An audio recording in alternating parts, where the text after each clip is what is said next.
You know, when I first started YouTube, it was mostly blades and a little bit of guns, and now I'm so heavy into guns. I've been doing with my other channel, Guns Out Minnesotan.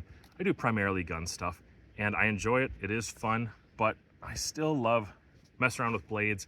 And when I go for a hike like today, I don't have much for gun stuff with me. It's mostly blades, and I want to talk about 7 blades I'm willing to bring with me backpacking or hiking day trips when it's summertime and it's already hot, and I just don't want to bring a big blade with me. The only caveat to that is wintertime, I'll usually bring one big blade. But here's 7 blades that I highly recommend. I think everyone would appreciate no matter what you do. If you're a fisherman, you're doing some mild fishing, a little bit of bushcraft, survival kind of thing, backpacking, food prep on the trail, or just general utility. You need a knife. I think all of these are worthy, and there's something unique. They're a little bit above the standard blade you're gonna, the standard Mora or whatever else that you're gonna buy out there. Starting off with the LT Wright. This is the Bush Baby. This one's in A2. I've kind of convexed the edge over time. Let's see if I can focus. I convex the edge over time, and this one has orange liners. This one is great for a little bit more robust work because I typically bring this if I'm gonna do a little bit more bushcraft kind of stuff. Just because of that handle and the contours, it's very comfortable in hand. And as you can tell, it's really set up well for all those kinds of crafts. And it's not bad for food, actually.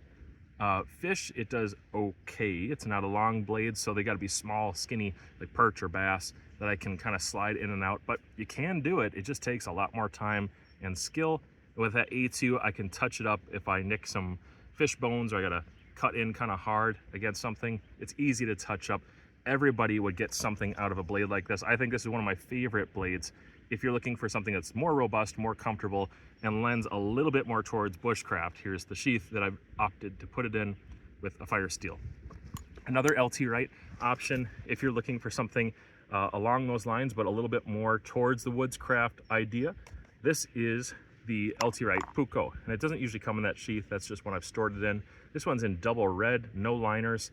It's a really nice, thin, compact blade. Again, relatively short for a lot of people's taste.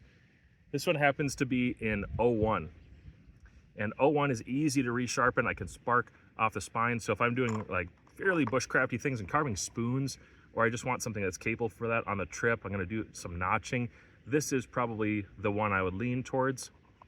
Really comfortable in hand, and I have a front pocket carry clip I've installed on this sheath for that one because I EDC that fairly often, or I'll put another blade in that sheath like this. So this is the sheath that the LT Wright Lil Muk comes in, or Lil Muk.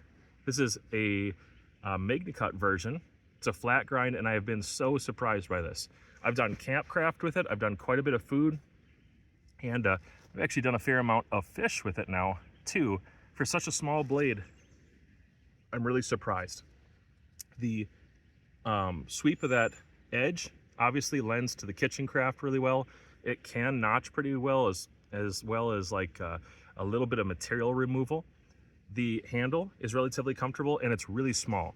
Usually I don't carry it in the sheath because the sheath it comes with is just huge and oversized, but I've been thinking about maybe putting an ulti clip on front, and then I can pocket carry this too, or inside of this one I can fit a different blade, which is this one. Some of you have seen this. This is my one and only Hella. It is the Fjällkniven, and I like this blade a lot. This is a Scandi. It's got that kind of rat tail tang going through it, so I can't use it quite as hard as some of the other blades, but it's a really nice edge. It does seem to hold an edge for a long time. It seems slightly convex. It's not like a true Scandi in my opinion, at least the one I have here. But this is one of the limited edition ones that has that kind of cool green pop going on there.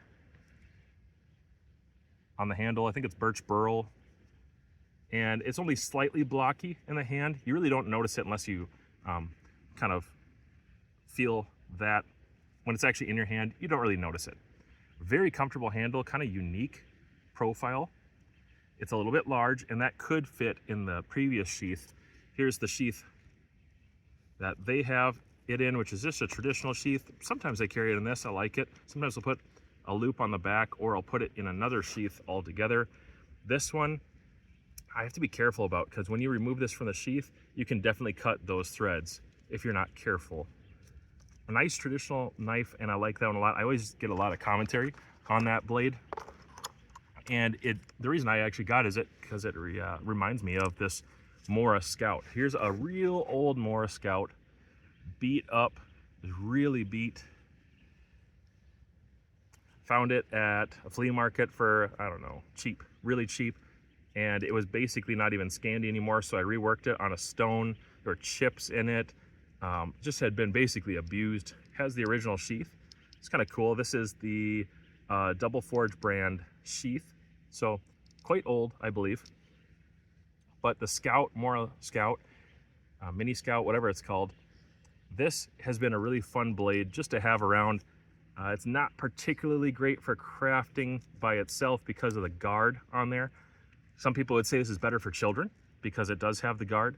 The sheath isn't incredibly safe, you know, compared to modern kydex or thicker leather, but there's something nostalgic about this, and I think a lot of people would like it just for that nostalgia factor. So if you just need something more towards utility work, cutting, slicing, a little bit of kitchen work, this can do all that stuff fine, and a little bit of crafting on the side with not too much discomfort while you're doing it.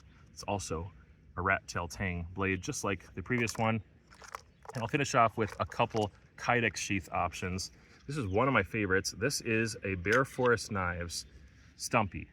This one's in Nitro V. Very unique blade. It's an EDC blade. I carry this in the front pocket as well. I'll show you how that's set up on that kydex sheath. All the BFK sheaths are really well done. Snappy. It's got that good click. Retains well.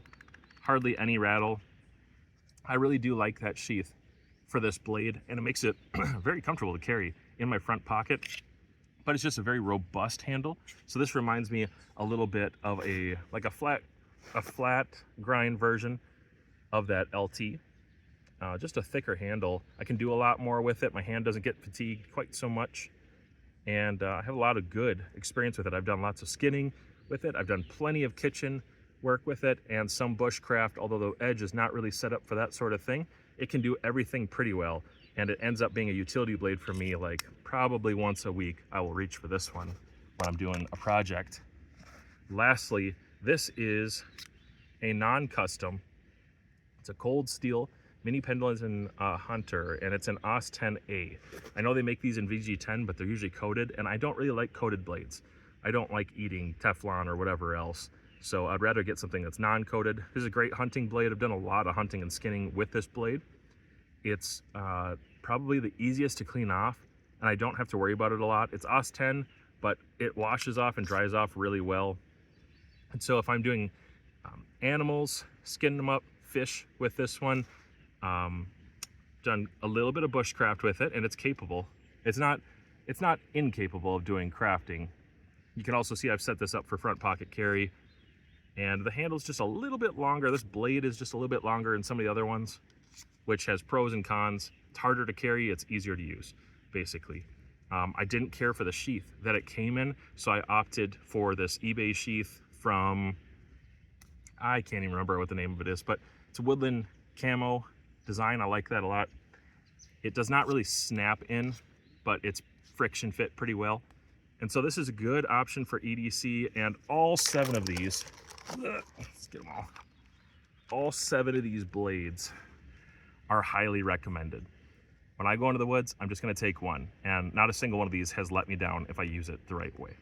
So thanks for watching my channel. If you have any comments or you want to see more content with one of those blades, please let me know. I would love to make more blade content for you guys when I have the time. In the meantime, head over to my channel, Gun Toting Minnesotan, and watch some of the stuff there. Occasionally, I'll post some blade content on that channel as well.